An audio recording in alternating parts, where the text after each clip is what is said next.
Ito naman, K1 short natin, card, spare o-ring. So yan.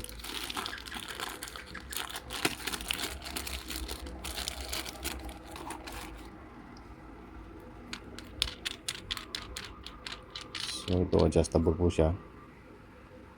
Ito mag-adjust. So luwagan mo na itong lock nut. Pag nag-increase ka, counterclockwise. Pag nag-decrease ka, clockwise.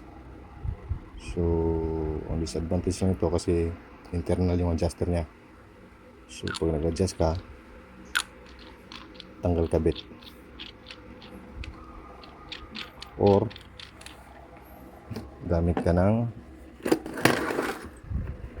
tester. Ganito. Yung mo yan dyan. Check ka ng pressure. Yan. Pag hindi pa tumugma, depressurize na ulit. Adjust ka naman dito. Yan. Tapos ito pala, naiikot din to.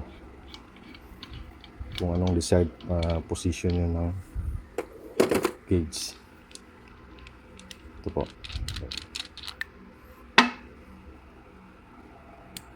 Yan. Pwedeng pa ganyan, pwedeng ganyan, pwedeng ganyan. So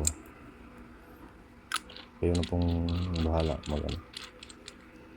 Version 2, pwedeng maglagay dito na extra o-ring. 5 shoulder na dito na sa labas.